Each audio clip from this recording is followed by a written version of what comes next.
அரசு துறையில் முதல் படி நான் எடுத்து வச்சது தீயணைப்புத்துறை தான். நிறைய பேர் என் கூட பணிபுரிஞ்சவங்க இருக்காங்க. அடுத்து ஆல்மோஸ்ட் இங்கே இருக்கிற டிஎஃப்ஓஸ் எல்லாம் நாங்கள் எல்லாம் ஒன்றா எக்ஸாம் ப்ரிப்பேர் பண்ணுறது ப்ளஸ் எஸ்எஃப்ஓவும் இருந்தோம். அதனால் ஒரு மறக்க முடியாதது, சொல்லப்போனால் ஒரு தாய் வீடுன்னு சொல்லலாம். ஒரு மகிழ்ச்சியான தருணம். நிறைய தீயணைப்புத்துறையில் நிறைய காலகட்டங்களை கடந்து வந்திருக்கிறோம்.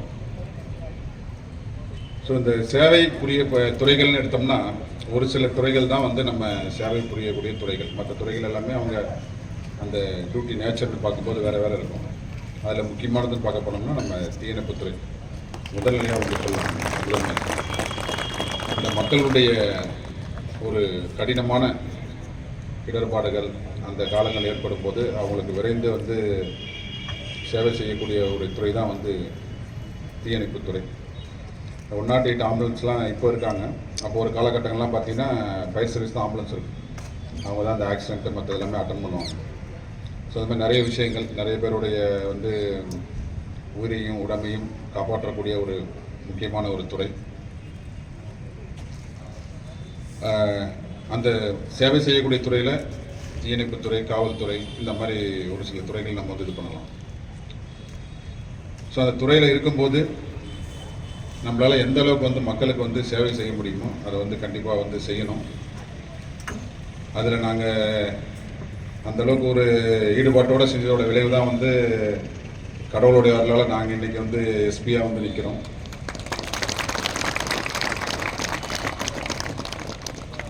ஸோ எல்லாருமே நாங்கள் வந்து முரளி, டிஎஃப்ஓ, அப்புறம் நம்ம பாஸ்கர், ஈவன் நம்ம டிடி கூட நாங்கள் எல்லாமே திருநெல்வேலியில் ஒரு முறை ஒர்க் பண்ணோம். ரொம்ப ஒரு சென்சிட்டிவான ஒரு கேஸ். நான் திருநெல்வேலியில் அங்கே ஏடிஎஸ்பியாக இருக்கும்போது ஒரு குவாரியில் ஒரு பெரிய பாறை ஒன்று இறங்கிடுச்சு. அப்படியே மேலே வந்து ஃபுல்லாக இறங்கிடுச்சு. ஏறக்குறைய ஒரு 6 பேர் சிக்கிட்டாங்க. கண்டினியூஸாக நாங்கள் வந்து ஒரு வாரம் ஒர்க் பண்ணோம். நான் நம்ம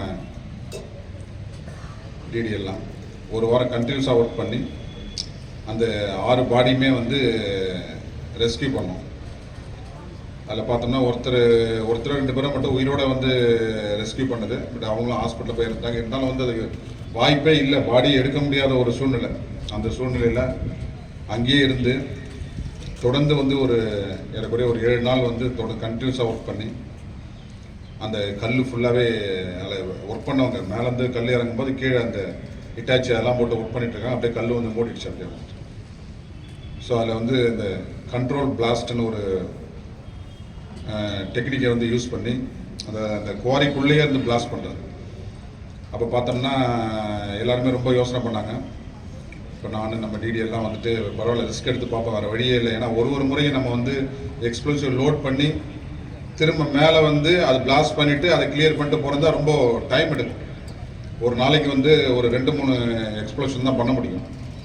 ஸோ அந்த மாதிரி நாங்கள் பண்ணும்போது ஒரு நாளைக்கு ஒரு 4-5 முறை வந்து இது பண்ணி கண்ட்ரோல் பிளாஸ்ட்னு சொல்லிட்டு அந்த சிஸ்டத்தை அந்த மெத்தடில் பண்ணிவிட்டு ஒரு 6 பேருமே வந்து ரெஸ்க்யூ பண்ணி கொடுத்தோம். உயிரோட காப்பாற்ற முடியலனாலும் அந்த ஃபேமிலிக்கு அந்த பாடி எடுத்து கொடுத்ததே ஒரு கடைசியாக நம்ம செய்யக்கூடிய ஒரு உதவியாக தான் இருந்தது.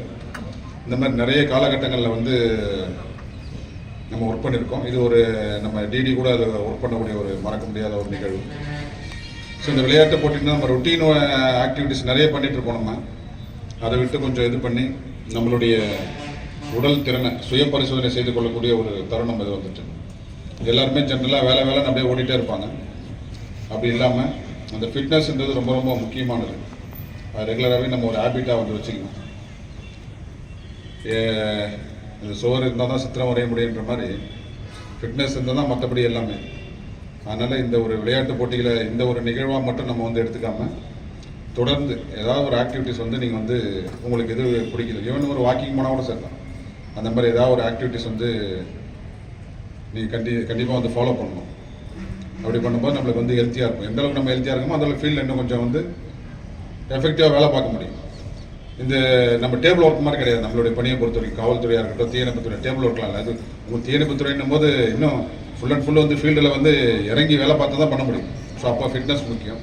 அதனால் அதை வந்து மனசில் வச்சுட்டு எல்லாருமே அதை வந்து கண்டிப்பாக வந்து பின்பற்றணும். ரெண்டாவது, அந்த நம்ம செய்யக்கூடிய சேவைகள் அது வந்து ரொம்ப ரொம்ப வந்து ஒரு புனிதமான ஒன்று. ஒரு உயிரை காப்பாற்றுறதுன்றது பெரிய விஷயம். அந்த ஒரு வாய்ப்பு வந்து தீயணைப்புத்துறைக்கு மட்டும்தான் இருக்குது. மற்றவங்களுக்கெல்லாம் வந்து செகண்டரியாக தான் நாங்களே வருவோம் தவிர முழுக்க முழுக்க வந்து அந்த லைஃப்பை சேவ் பண்ணக்கூடிய பொறுப்பு வந்து உங்ககிட்ட தான் கொடுத்துருக்காருன்னு சொல்லலாம்.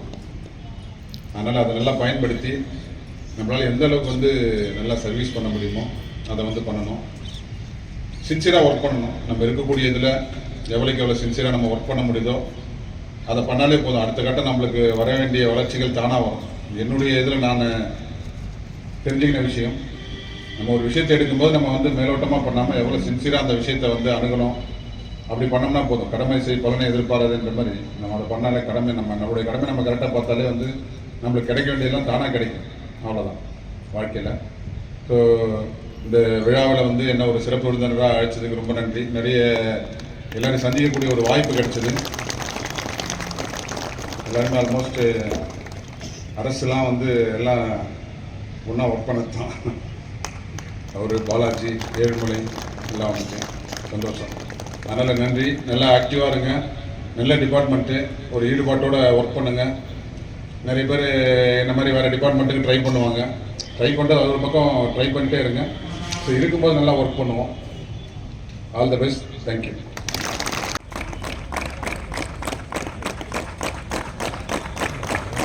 திருவண்ணாமலை மாவட்டத்துக்கான அணிப்பயிற்சியில் முதல் பரிசு பெற்றதற்கு அக்குழுவின் தலைமையேற்று நடத்திய நிலை அலுவலர் திரு ஏழுமலை அவர்கள் தமது கரங்களால் பெற்றுச் செல்கிறார்.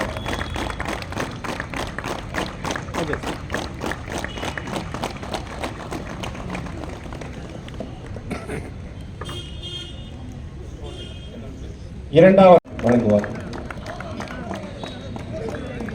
இரண்டாம் பரிசு பெற்றவர்களுக்கு ஷீல்ட் மற்றும் 12,000 ரூபாய் காசு ஆகியவை வழங்கப்படுகிறது. அவர்களுக்கான பாராட்டு சான்றிதழ்களும் ஒவ்வொருவருக்கும் வழங்கப்படுகிறது.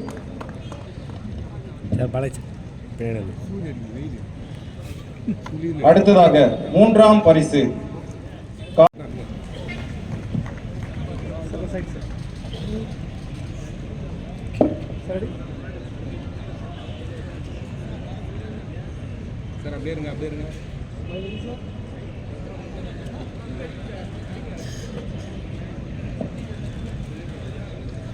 அடுத்ததாக தீயணைப்பு மீட்பு பணிகள் துறையிலே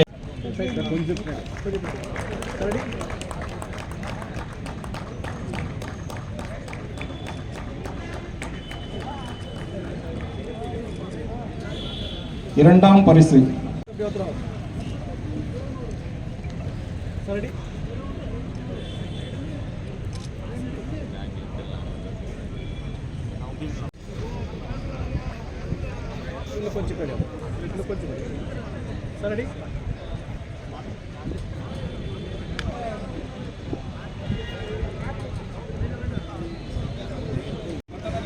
இரண்டாவது இடத்தை காஞ்சிபுரம் ராணிப்பேட்டை மாவட்டத்தை சார்ந்த பணியாளர்கள் புருஷோத்தமன், யுவராஜ் ஆகியோர் பரிசு தொகை ரூபாய் 1500 பாராட்டு சான்றிதழ்களை பெறுகின்றனர்.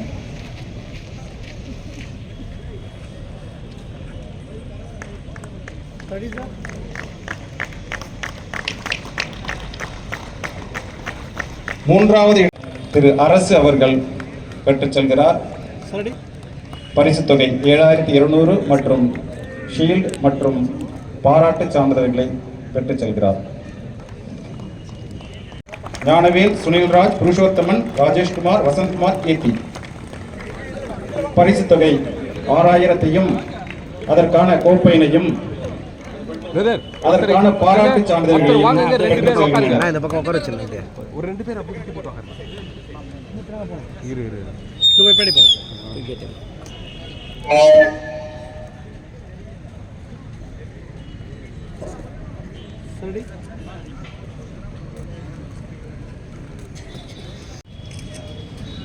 அடுத்ததாக இரண்டாவது இடத்தை நீர்விடுவாய் போட்டியில் திருவள்ளூர் மாவட்ட பணியாளர்கள் 500 மற்றும் கோப்பை மற்றும் பாராட்டு சான்றிதழ்களை பெற்றுச் செல்கின்றனர். இங்கே பாருங்க ரெடி இப்போ